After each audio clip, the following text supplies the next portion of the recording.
What's up, everybody? Spike Kid TV. We got a new video coming. First YN Blood, the Piru Finers. Let's get into it.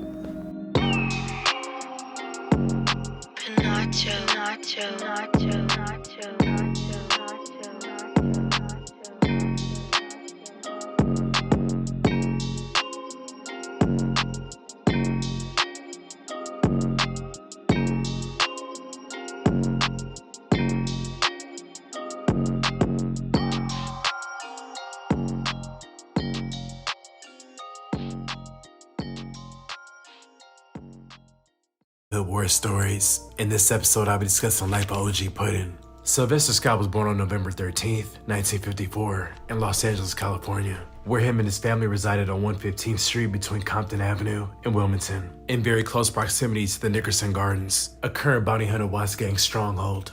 In 1972, the Scott family would relocate to Compton, where they lived in a single-story home on Piru Street, off Parmalee Avenue. In the early 1970s, the Crips evolved into the East Side Crips and the West Side Crips, and later the Compton Crips. The sets would arrange rumbles with foes. The fights were hand-to-hand at first, which Raymond Washington preferred, but intensified to include the use of bats, chains, and knives. Meanwhile, Crips continued to claim new neighborhoods in Compton. This was at a time Compton was over 90% black. Raymond Washington, Tookie Williams, and Michael Conception began victimizing students attending neighboring Centennial High School. Within a short period of time, they gained a significant following. But when Raymond took in a small group of followers, In the comments, if you read his book or you know who this man is, let me know in the comments, alright? Puddin and Vincent Owen, it set off a significant chain of events. Puddin and Vincent, who both lived on Piru Street, refused to be victimized and fought off the attack. At the end of the confrontation, someone could be heard saying, "Don't mess with nobody from Piru Street and take that Crip nigga with you." Puddin would create the Piru Street Boys and claim the turf around Compton's West Piru Street, which intersected at Central Avenue, just north of 136th Street. Puddin was described as a scrawny kid at the time, who enjoyed throwing the football around. The Pirus were originally associated with the Crips, but split off after a few internal battles. Because the Crips heavily outnumbered the Pirus, Puddin had to string together smaller black sets that bordered the areas near Willowbrook. They eventually became the Bloods and adopted the color red. Usually when a gang is vastly outnumbered, they have to be extra out with the violence. So at that time required the Pirus to up their firepower. And to be able to afford this artillery, they had to imitate the Crips by getting involved in the drug game. Puddin was a teen nobody wanted to mess with. He evolved into not only one of the biggest drug traffickers in Compton, but the head honcho of his most violent gang as well. Puddin wasn't known as a fighter. He would gain his notoriety on what he did when he had a gun in his hands. As the leader, he set the tone and created an atmosphere of intimidation. All the Pirus followed suit. Puddin single-handedly attacked every last Crip set in Compton. The real war in Compton kicked off in 1972, when Puddin and a few Pirus opened fire on the Crips. The quadruple shooting left one dead. Puddin had a massive target on his back, as Compton's most wanted, because all the Crips wanted him dead. But Puddin was very elusive. He would strategically keep switching vehicles after he carried out a series of attacks. Over time, his name began having a mystical aura attached to it, and people were beginning to think he was untouchable. Puddin would venture into the east side of Compton and shoot up the Red House on numerous occasions. The Red House was a notable home located on Pine Street that Tookie and the Crips would frequent. Puddin had a hit list and wanted all the top Crips to get it. He eventually got Tookie. One day on Almond Street, Puddin ambushed and shot at Tookie with a .45. Tookie dove for cover behind a house, but he wound up getting hit in the legs. He was bedridden for a while and had a hard time recovering.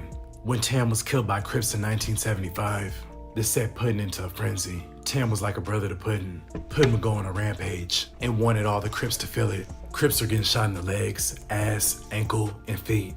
In one attack, the bullet grazed the Crip's head and sent his cap flying. He was hysterical after almost being killed by Puddin. During his terror spree, multiple Crip points would be hit on the same night. It got to a point whenever Puddin came around, Crips would run the other way. And you had to be careful of that one person Puddin, man, because he had a green 69 Riviera. Whenever we seen a green 69 Riviera, we would run behind a building, whatever, because we didn't know if that was Puddin or not. He had a different wardrobe for each hit. He come through baggy clothes like a bum, like a hype walker.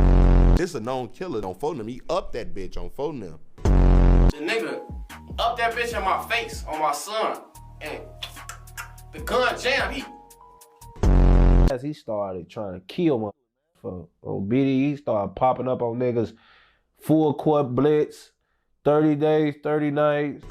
Out these missions by himself. His precision was outstanding. He had a reputation for always hitting his target, even shooting from 30 yards away. Puddin would end up going to prison for a rape charge. When he got out of prison, he was no longer that scrawny kid. He got swole up and muscular. In the late 70s, the Black Panthers had moved into South Central from their base in Oakland and began recruiting among the gangs in the area. They had some success, and their next play was to move into Compton. At that time, the Compton Police Department viewed the Black Panthers as a threat, seeing as the Panthers had success uniting a few gangs in South Central. The idea of gangs in Compton merging into one super gang would have made it virtually impossible for Compton PD to maintain control of the city. Their force only had 130 cops at the time. To combat the threat, Compton PD would have had to resort to bringing the National Guard.